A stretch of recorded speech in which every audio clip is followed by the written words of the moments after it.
Welcome to TFO next morning for week 12, the 2016 season, the season of Odin. Can you believe 12 weeks has already passed? It's kind of insane, but let's go over the games that happened week 12. So, starting with the recap, Wednesday night lights, that should say, as Rothian Assassins taking on the Celestial Defenders. Assassins came up short, unfortunately, 17 to Defenders 23. This was a pretty competitive ball game, and it was nice to have Anthony Moyer and Clayton Willis and Ryan Anderson out call this game. Then on Thursday night football, we had Bubbles and Anthony Moyer calling the Champs Chumps taking on the Greek Legends. The Chumps came up shy here, 7. Legends 24. Legends looking good. Loving the Barry God Sanders. I know there'd been some flack on him, but he's one of my favorite players. And then we got the Saturday night show, the Special Venture Industries and the World's Warriors, and the Industries got hammered down, 7 to the Warriors 42. That was a huge pounding, huge victory for the Warriors. That'll launch them into first place in their division. Westeros Guardians faced off against the Boxhead Capers, and in what I thought was an upset, Westeros Guardians 35 to the Boxhead Capers 10. I mean, the Capers were contending for the lead in their division there, and so that loss really puts them back in it. Westeros was way back there. They only had 2 losses, and they've just been on a hot streak, and 2 wins. They only had 2 wins, and now they've been on a hot streak, so it's interesting to see if that'll help them. They're tied with the Champs Chumps now out of this week, so we'll see that going forward. Pallet Poke Ballers faced off against the Raider All-Stars, and the All-Stars edged out. The Ballers had 17, the All-Stars had 20. The Rap Kings faced off against the Lost Survivors. Kings with the victory, 31 to Survivors 24. The Beer Gods faced off against the Nocturne Maniacs. The Beer Gods came up short here. They didn't get tech mode, as they were talking about on the board. But the Beer Gods did lose 21 to Maniacs 35. Robot Masters faced off against the All-American Alkies, and the Masters with a big win, 41 to Alkies 35. Rainbow Unicorns and the Stellar Offenders, and in a game you have to go watch, the Unicorns came back from a 3-touchdown deficit to win in overtime after multiple turnovers. It's just an amazing game. It's a TFO classic. Unicorns victory, 27, Offenders 24. Go watch it. WWF Hoffs facing off against the 8-Bit Brigade, and the Hoffs look dominant. 45 to Brigade 7. Owner of the Hoffs, Jason McCormick, was quoted as saying something along the lines of, this is how his team should be playing all season. And so they really showed off what they could do. But that's a good game if you like seeing beatdowns. The TMNT Torturers faced off against the Whovians, and the Torturers were victorious, 21, Whovians 17. Hollywood Heroes fought the Weapon X's, and Al Bundy making good on his promise, Heroes 35, X's 21. The DBZ Squad fought against the Racial Slurs, but the Slurs won, Squad 21, Racial Slurs 28.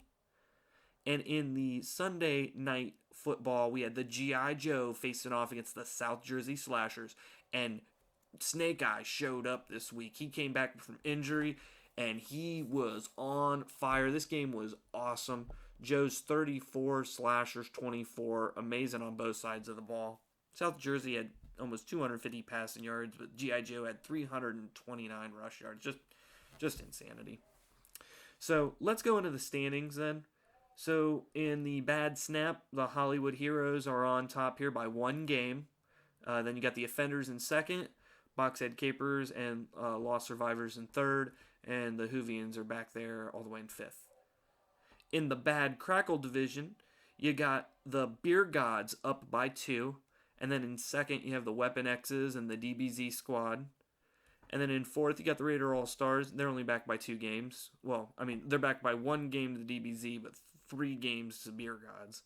And then Assassins are back there in fifth. In the bad Pop division, we got the Racial Slurs, the TMNT Torturers, and the 8-Bit Brigade all on top, 5 and 6. And then the Maniacs are only 1 game behind, 4 and 7. Ooh, excuse me. Take a nice drink here.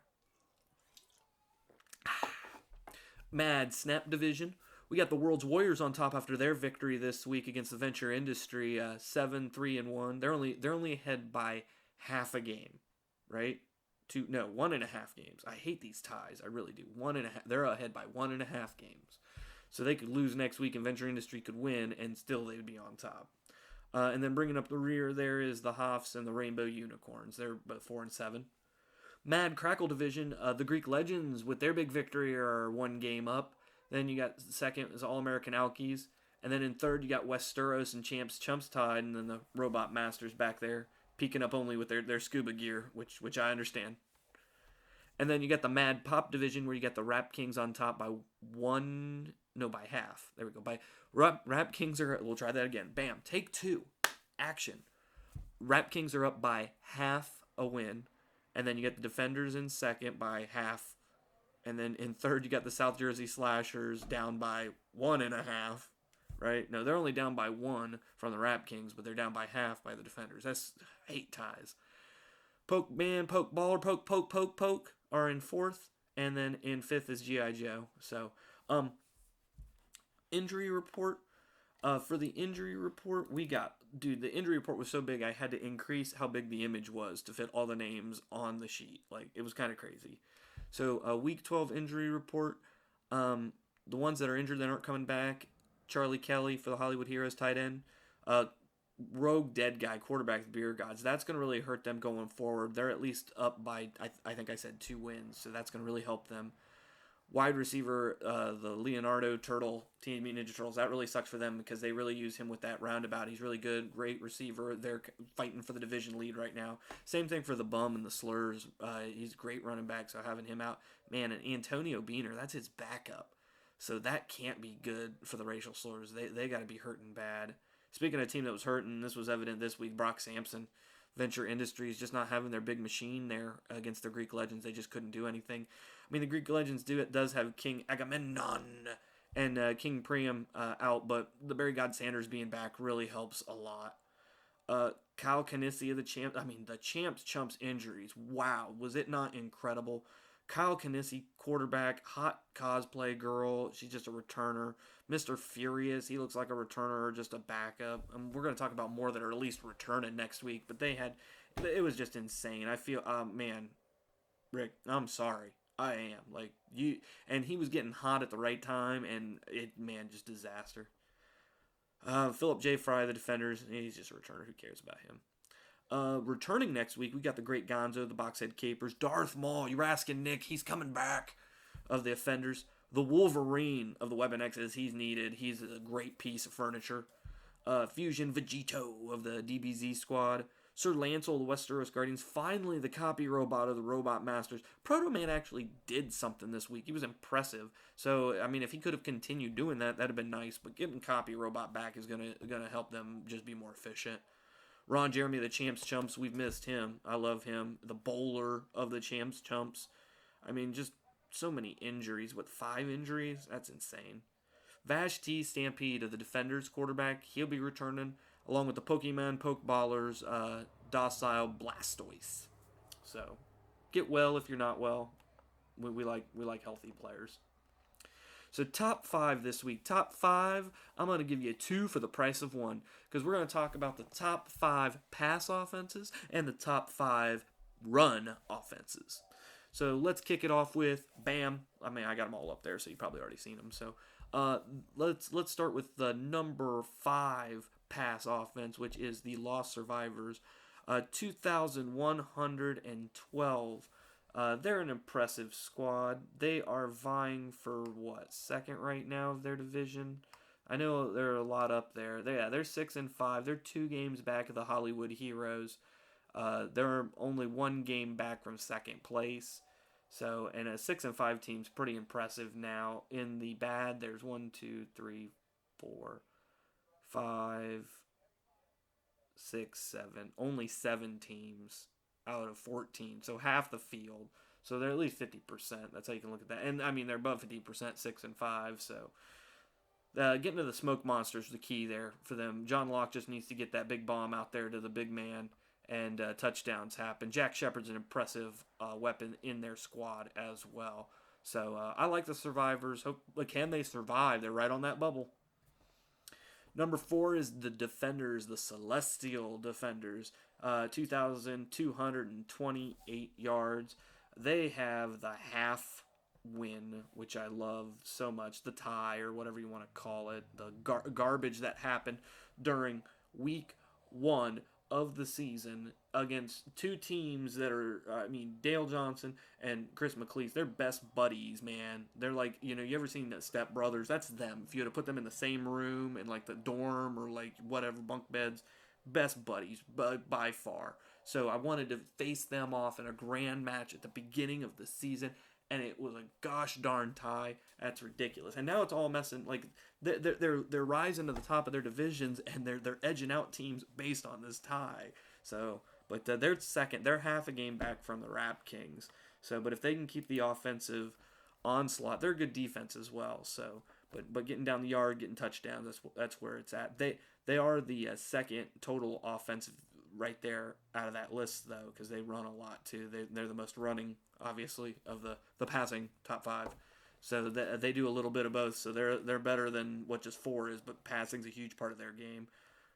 Vashti Stampede has been greatly missed, but Brannigan has been a real solid something. I'll tell you what, they've been winning games, and Brannigan's just been doing it by the skin of his teeth, but isn't that what that character is? So it's kind of ironic. So, but there's your Defenders, number 4. Number 3 is the All-American Alkies, 2,430 yards. The Alkies are currently second in the Mad Crackle. They're only one game back from the Greek Legends. They're one game up from the Westeros Guardians and Champs Chumps. So there's a lot of competition in that division. The All-American Alcoholics have always had a solid offense. I mean, we did see Kevin Hedrick pop his head up this week, and he had some choice words, and he's pretty hot. But I can't blame him in one aspect, because All-American Alkies were doing so well at the beginning of the season, and it kind of seems like they've lost their fizzle there. And it's weird to say that, because the All-American Alkies have been a staple in TFO for the last 2 seasons. They have been an offensive juggernaut. They've brought us amazing Hall of Fame level caliber superstars like Jim Beam, Captain Morgan. They are an impressive squad. So don't count them out. They will pass that ball all day long, and they're going to get the yardage. Number 2 is the Pokey Poke Ballers. So they've got 2,572 yards. They're the Pallet Poke Ballers. Or is it the Pallet Pokey Ballers? Is that right? So either way, anyway, I like announcing it really weird, because I love the Pokemon. I've been playing the yellow. It's been great. I'm really working on my threesome there with the starters from the red and blue, because you can get all 3 of them in yellow. You don't have to trade for them or anything. So I have like Bulbasaur and Charmander and Venusaur, just awesome stuff. So in the Pokeballers, they got all those guys. So they're 5 and 6. They're actually in the lower echelon of that Mad Pop, because the Rap Kings are up there 8-3. So Pokeballers are 3 wins down. So, but they have a positive point ratio. So that's weird to see. They're a real good squad. They pass all day long. They pass a lot, and they have low run yards because of it. Greninja, not such a great runner. But Blastoise gets it out there. Charmander or Charizard, whatever the top evolution is, he goes up there. He's a great wide receiver. They got some great players on there, so that's the Ballers. But number 1, and the hotness is, and just look at how many more pass yards they have than everybody else. We're talking about the World's Warriors. 3,158. They're the only team currently that has broken the 3,000 mark, and they're 600 yards almost up on the Ballers. And they are now number 1 in their division. They are currently 7-3-1. Look at that tie coming in. How interesting, the top 5 offensive passing teams. 2 of them are the ties. That's weird. But hey, when you got the pass, you got the pass. And General Patton is just probably one of the greatest wide receivers I think we've ever seen. And Sun Tzu is just historical. Is that the best definition I can give for him? Like, legendary doesn't seem to justify him, because he's a statue most of the time I see pictures of him. So, and he's a statue out there as a quarterback. He is just phenomenal. I mean, the world's warriors have a hundred, almost 100 plus, the more than 100 plus differential, like 104. So, and that it's all about that offense. It just clicks. The passing's just amazing. So, great job, World's Warriors. So let's go down there to the runs. The number 5 run goes to the Champs Chumps. They have almost 1,600 rush yards. They got 1,599. So the first thing you can definitely tell here is that rush teams don't get as many yards as pass teams. But one thing that I think people neglect a lot is that run teams also run out the clock. Running takes more time than passing. So if you can control the time, I think sometimes you can control the pace of the game. So don't let the numbers there differentiate this too much. But the Champs Chumps there, they got 1599. They are in the Mad Crackle division. They're currently fourth. They're down by 2 wins. I mean, they're technically third because they're tied with Westeros Guardians. They're 5-6. They're only 1 game down from second place. They're 2 games down from the lead. It's been very hot competition in that division. They're all going to have to play each other again. One thing I think that puts the Champs Chumps above some of these other teams is they bring a great special teams, especially when Ron Jeremy's there and healthy. So I'd say, and when Kyle Kinesi comes back, Kyle Kinesi has been a pretty good quarterback. He's been around and playing other positions, but he got a shot at quarterback, and he's done a pretty good job of it. So keep an eye on them. I love the Chumps. I just miss Chester George. I just want to make that clear. Chester George is my hero. I love him. Miss you, Chester. Number 3, the South Jersey Slashers. I was at number 4. Haha, I even missed number 4. So number 4 is G.I. Joe. 1622 at those rush yards. So they have not had the best of season. They are currently 3-8. They're at the bottom of the Mad Pop. They're currently 5 wins down from the Rap Kings. Finally, this week, I think we saw the real Snake Eyes. You know what I'm saying? Like, he looked dominant coming back from that injury. And so I think that they can go on a hot streak. I don't think it's impossible. And is it possible to make the playoffs 8-8? It has happened. They got to turn it on. But I don't know, man. I don't know what to say because they're a really good team, and I don't understand why it didn't work out for them this season. So, but there you go. G.I. Joe's number 4. Number 3 is the South Jersey Slashers. They're 1768 with their rush yards. Michael Myers has just had a great season. They're currently 7-4. They're 1 game down from first place. They've been bouncing back between first and second and third between the Defenders and the Rap Kings. That division is very hotly contested. Those teams are all really good. And the South Jersey Slashers bring an extra element, which I've talked about before, is Jason Voorhees on that defense. He is just crushing it. You know what? I'm going to stop for a moment. I'm going to push back. I'm going to go over here to the sacks. Jason Voorhees is number 1 sacker, 26 sacks. The next nearest sacker is Miss Piggy at the Boxhead Capers. She has 18 sacks. That's almost a plus 10. It's plus 8, really. That's double what third place has. Like, that is impressive. So don't count that team out because they're going to be doing some great things all season. And then where is my image for that? Number 2, the Weapon X's. They've got 2,092 yards. They're not running a traditional run offense because they got Wolverine doing all the running for them. He's the quarterback, and he has just been running all season.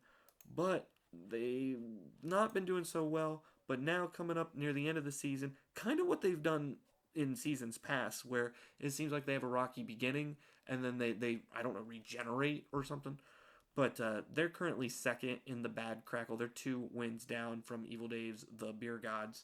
But Wolverine has been out. Professor X has come in. He's done an admirable job of keeping them afloat. But Wolverine is the man, and missing the man hurts all the time. So that's going to help them. Spider-Man was injured there for a while as well. He's a good asset for them. Captain America's looked really good. He's been catching the long balls. And Venom, actually, down there in the bottom of the screen, he usually gets some short screen passes, and he's been doing pretty good as well. So, I mean, the Weapon X's have really turned it around, and they're looking to either win the division or contend for a wild card spot. So, keep it up. And the number 1, no surprise here, the Hollywood Heroes. They have 22,059. So, there are only 2 teams that are above 2,000 for rush yards. It's Al Bundy. We all know the story of Al Bundy. This is the story of Al Bundy. He is a polk high hero. He runs a lot of football because he's Al Bundy, and he's running away from Peg. Al Bundy's the number one leading rusher. He has rushed 179 times. He is the only rusher that is over 2,000 rush yards himself. He has an 11.2 average, and he's got 29 touchdowns. There's some people that are trying to compete with him, but he is 400 yards above second place, and that's Michael Myers, who has he has 11 more runs than Bundy. Heck, in third, we have Broly, who has 197 attempts, which is the most in TFO currently. And he only has 1,421 yards, 1,421 yards. That's and only 14 touchdowns. Al Bundy has 29 touchdowns. That he is maybe here. Let me sing some more of his praise here real quick because I know if I go into this file right here, it's going to show me Al Bundy, number one leading scorer. He has 31 touchdowns, so that means he got some receiving touchdowns. He got a bunch of running touchdowns. The next nearest person again is Michael Myers, always following behind. Michael Myers, well, that's not his music, but he's always falling behind people, killing people. He's trying to kill Al Bundy, but Al Bundy's running from Peg, so Al's way faster than Michael Myers. But anyway, Michael Myers has 23 touchdowns. So Bundy has 8 more touchdowns. Bundy's been injured, too, a lot this season, right? Like, wasn't he gone, 2 weeks? Somebody tell me he was gone 2 weeks. I know he was injured. I remember that. And so even from injury, he came back, and he just never left, really, did he? Like, his fighting spirit stayed with us. So, those numbers are just incredible. So, and I think that ends my top 5, doesn't it? Yep, that ended my top 5. So, it's the See You Next Tecmo. I've talked a lot. I have talked a lot tonight because I wanted to put some input on some of the stuff I'm seeing. It's been kind of crazy how the divisions are really starting to distance themselves. The bad pop division is one that I'm really keeping my eye on. The VGV division. I mean, the top people there are under, all 4 of those teams are under 50%. 5-6, 5-6, 5-6, and 4-7. That's really crazy, and it's gonna level itself out because they're gonna be playing each other. Really, that's what it boils down to. I think that they've lost a lot of games out of division, and that's not good for that division. I keep hearing people say on other talk shows about how all those teams are just really good and it's just they're unlucky. And we're going through a full season, and I'm not saying luck doesn't play a part in it because it does. Condition does play a part. Injuries play a part, but that VGV division has really not floated well this season, and it will be surprising to see if the person that they put forth for do you really think that they're getting a wild card? I mean, there are 7 teams ahead of all 3 of the leading teams in that division. That's and if we count other 5 and 6 teams too, there's an extra one because the Raider All Stars are 5 and 6. So they're competing with 8 other teams for wild card spots. So if you take 3 teams, it's just the math isn't there. And they're going to be playing each other, so teams are going to be losing, teams are going to be winning. Here's a better question. Will and I think I just said this, didn't I? Will the team they put forward, will they be above 50%? Will we have a 7 and 9 make the playoffs because they're coming out of this division?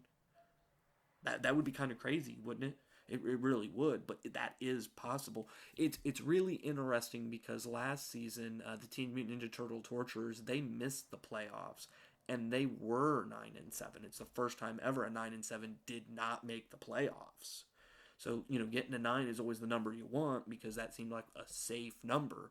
But last season, a team didn't make it because of it. Now it looks like this season he's in a division where they may not even put forth a team that's going to give us a 9 and 7.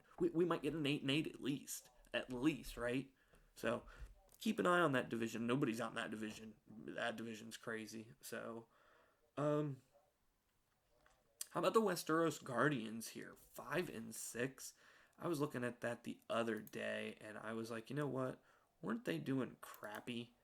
And so let's go back here in the way back machine here. I just picked a random week. I picked week 6. And I'm going to go into the standings here for that week. And yeah, Westeros Guardians 1-5 in week 6, going into week 7. So I'm wondering, like, let's go into week 9 even, because I don't think they started their win streak until maybe like just a couple weeks ago. I think that they've been floating water really. See, they're 3-6 there after week 9, so they could have been 1-6 at some point, I guess. I guess that would have been after week 7, right? Let's check that real quick, cause yeah, I can do that, man. I got the numbers. I know what's flow. But it's just been, because I don't think there's been a lot of talk about the Westeros. Yeah, there they are. They were 1-6, so they were the three. I mean, four. Yeah, 3 games down from first because the top was 4-3 at that time, and so they've just tore it up. I mean, I give them applause here. I don't think that anybody was thinking that the Westeros Guardians was going to make a comeback like this. And I kind of mentioned it a while back. If you remember one of my next mornings, I remember talking about how Lannister really was a great, accurate quarterback. He's one of the top accurate quarterbacks we have in TFO, and so it's very interesting to see that and how that's all kind of transpired. So I salute you, Westeros Guardians, for making interesting things happen in divisions that I like. So, and that division's been crazy anyway because there's been a big fight at the top for a while between the Greek legends, All American Alcoholics, and Champs Chumps, and that's why it's kind of interesting to see the Westeros Guardians kind of go. They've been on a 4-game winning streak, so they're 5-6 now. They were 1-6, so bravo, bravo. Um, I mean, the bad snap is a highly contested contest. We already talked about that. I mean, those are all my work guys, and you got the Hollywood Heroes, Boxhead Capers, and the Stellar Offenders all vying up there at the top, and the Lost Survivors are also in there, 6-5. So, Rap Kings get no respect in the Mad. I don't know why you guys ain't respecting Mad. The Rap Kings. They're in a hard division too. And so I don't think any one of those teams in that division is a pushover at all. And they've been able to retain water. Now, yeah, I mean, one place that you could give shit about is that their point differential is almost negative 40, uh, and they're 8-3. But I mean, hey, whatever, let them drink their gin and juice. They're half a game up, yay, on the Celestial Defenders, who have almost 150 positive differential. So it's wow. The only luck the Rat Kings are having right now is that they're edging out them defenders. So, well, they've got to play each other some point here at the end of the season. I hope they both haven't played each other twice yet. I hope, because I think that'll be an amazing contest that I as the COO can promote in some capacity, shape, or form. Yeah, week 5. No, that's GI. Week 16. Rap Kings at Celestial Defenders. And if you remember the last time they faced off in week 5, and the Celestial Defenders shut them out 38-0. So, how dominant was the Celestial Defenders when they last played? Will that play a factor here in going into pre-playoff season? Because these teams are competing against each other for potential playoff spots too. So if the Defenders can beat out the Rap Kings, they can accelerate into a lock position, because we're going to take the winners of each division, and then we're going to take the 3 best teams as wild cards out of the conference. So there are going to be some divisions that don't get playoff spots potentially. There's some divisions that could take all of the playoff wildcard spots. That's totally possible as well. Um, it'll be interesting. I can't wait. I just can't believe it's week 12. It's just flown by so quickly. I talk about TFO a lot, and so it's kind of weird that the season's just kind of accelerated. So I've enjoyed the content everyone's producing. Be nice. love each other, but piss each other off, and make sure that you have small members and to suck it, whatever the kids say. But just have fun. That's all this is about. Is to have fun and watch some fake football and root for something while we're waiting for real football. Uh, the only problem is TFO's become better than real football. So let's keep it going with the season of Odin, and we'll see you next Tecmo.